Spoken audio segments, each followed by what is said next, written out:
où ils ont pu être un peu enflammés pour aller manifester devant l'enceinte militaire française. Bon, maintenant, les forces françaises sont éduquées à ce genre de situation.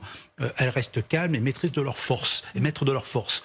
Donc la maîtrise sera là, mais je pense que très rapidement, il faudra faire comprendre à ceux qui manipulent ou ceux qui sont à la tête de la junte qu'il ne faut pas que ça déborde, parce que si nos personnels sont menacés et si nos équipements et autres installations sont menacées, bien sûr, les forces françaises ne se laisseront pas faire. Quand on a 1500 soldats quand même sur place, bon, je pense qu'il faut être raisonnable. Donc je pense qu'on est plus dans la manipulation des foules. Hein, c'est pas nouveau. En Afrique, ça se fait très fréquemment. Faire pression, ça fait partie du grand jeu de manipulation que nous avons entre la CEDEAO, la France et autres. Alors pourquoi aujourd'hui critiquer la France alors que la France finalement n'a pas dit grand-chose jusqu'à présent, voilà. Donc c'est de la manipulation. Maintenant, il faut rester calme et serein et ferme. Bien sûr. Avec la Russie qui vient de réagir cet après-midi et qui s'est une nouvelle fois prononcée contre toute intervention armée au Niger. Ce n'est pas une surprise, c'est une réaction par rapport à la décision hier de la CEDEAO de éventuellement pouvoir recourir à la force pour déloger la junte qui s'est emparée du pouvoir. Nous pensons qu'une voie militaire de résolution de la crise au Niger pourrait conduire à une confrontation prolongée dans ce pays africain, ainsi qu'à une forte déstabilisation de la situation dans l'ensemble de la région du Sahara et du Sahel. Est-ce que vous pensez que là, on est dans une escalade ? Alors une escalade, pas forcément, puisque la Russie joue sa partition, c'est-à-dire en soutenant le Burkina Faso et le Mali, donc les juntes au pouvoir, qui elles, il ne faut pas l'oublier, sont soutenues tout de même par Wagner, et qu'elles restent en place grâce à Wagner, et que le Niger essaie plus ou moins d'essayer, en tous les cas pour l'instant il n'y a eu que des rencontres de Salou Modi qui est un membre de la junte au Burkina Faso et au Mali pour apparemment demander qu'il y ait des forces de Wagner également sur le territoire nigérien. Mais pour l'instant on n'en est pas là, il y a des forces de déstabilisation. Hier la France a dit qu'elle soutenait la décision de la CEDEAO, c'est certainement ça qui a mis le feu aux poudres. De toutes les manières, n'importe quel argument qui est possiblement anti-français sera utilisé par les putschistes et ceux qui les soutiennent. Il y a des bataillons de volontaires qui sont en train d'être créés par les putschistes justement pour faire face à une possible intervention de la CEDEAO. Pour l'instant, on sait que la réunion qui était prévue demain à Accra au Ghana a été reportée à la semaine prochaine. Donc il va y avoir ça devait être les chefs d'état-major qui devaient se réunir au Ghana demain. Les chefs d'état-major de la CEDEAO à la semaine prochaine. Parce que de toutes les manières, cette intervention, elle va prendre du temps. Ça ne se fait pas du jour au lendemain. Il y a, je rappelle, dans la CEDEAO, des pays qui sont anglophones, francophones et lusophones. Il faut donc que ces pays s'organisent de manière commune. Et aussi, ce sont des pays qui n'ont pas l'habitude de combattre ensemble. Et on sait qu'en plus de la force en attente, il y aura des contingents, normalement, de différents pays, notamment la Côte d'Ivoire qui a annoncé un contingent, le Bénin et le Togo et le Nigeria qui seraient le fer de lance de cette opération. Mais pour le moment, l'opération n'est pas encore totalement organisée. Et de toutes les manières, on ne saura jamais quand cette intervention va avoir lieu, puisque l'intérêt de cette intervention, c'est l'effet de surprise, justement, pour essayer d'avoir la libération du président Bazoum. La projection de force ne peut pas se faire tout de suite. Ensuite, n'oublions pas qu'il y a la menace, je ne sais pas par qui d'ailleurs, M. Bazoum aussi. Voilà, donc j'irais que même maintenant extraire M. Bazoum sera extrêmement difficile, il aurait fallu le faire dès le départ. Maintenant que ce n'est pas fait, il va falloir gérer la crise avec la diplomatie, mais aussi avec la menace du bâton éventuel.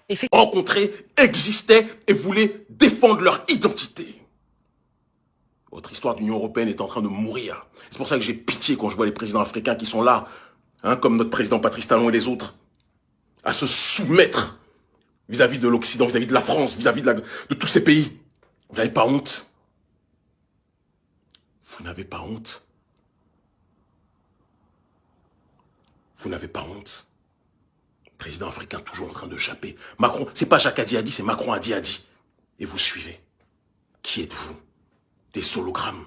Et après, vous pleurez quand il y a en Afrique francophone des coups d'État. Mais quel peuple africain peut supporter des présidents comme vous, des mauviettes, des serpillères? Quel peuple africain peut supporter des gens comme vous? Vous nous donnez tous la nausée en Afrique francophone. Ouattara, Patrice Talon et compagnie. Vous êtes des serpillères de l'humanité. J'ai honte quand je vous vois. C'est vous qui auriez dû donner de la voix. Vous êtes toujours tenus en laisse, tenus par le string, par l'oligarchie d'Occident. C'est eux qui tirent les ficelles. Vous me fatiguez. Non, je ne serai pas de ceux qui répètent ce que dit France 24. Non, je ne serai pas de ceux qui répètent ce que dit RFI. Il y a d'autres noirs pour ça. Je n'en fais pas partie.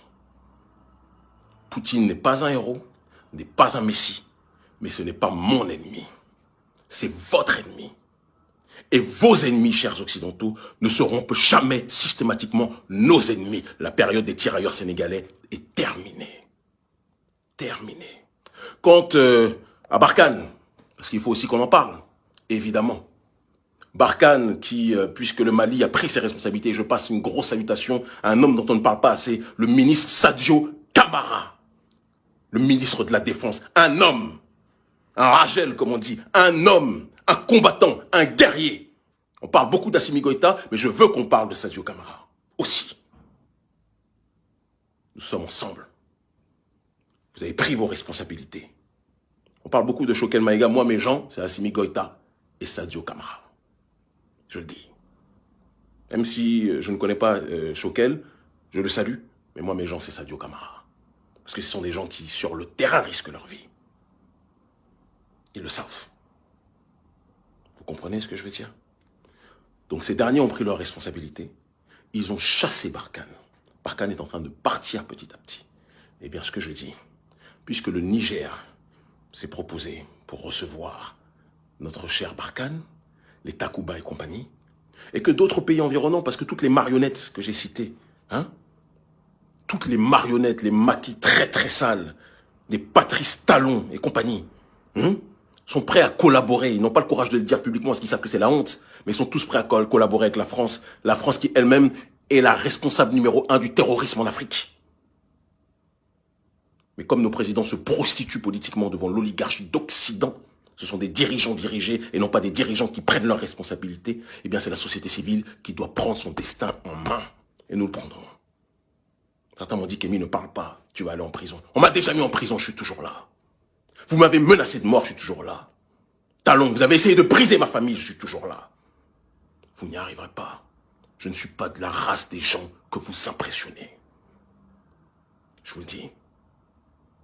Nous serons du côté des justes. Et comme l'a dit le président Maduro, aujourd'hui les justes, c'est le Venezuela, c'est la Russie, c'est la Chine. Même si j'ai plein de reproches à leur faire par rapport à leur démarche sur un certain nombre de points dans les pays du tiers-monde. Attention! Mais je suis toujours plus proche des nations qui prônent la défense de leur identité que des nations qui veulent répandre le mal-être de l'Occident aux quatre coins de l'humanité. L'Afrique libre ou la mort, nous vaincrons. Le monde libre aujourd'hui, ce n'est pas l'Occident.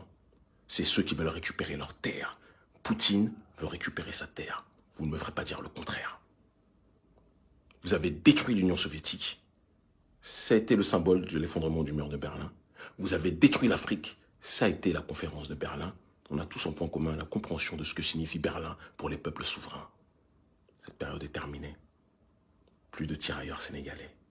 Aujourd'hui, il y a une génération panafricaniste qui a un cerveau pour cogiter et qui a décidé de choisir ceux qui se battent pour leur dignité historique et non pas ceux qui donnent des leçons d'humanité, d'humanisme, de droits de l'homme, alors qu'ils ont l'esclavage sur les mains, ils ont la colonisation sur les mains, ils ont les violences vis-à-vis de leur propre prolétariat sur les mains. C'est terminé tout ça. Aujourd'hui, c'est nous qui décidons.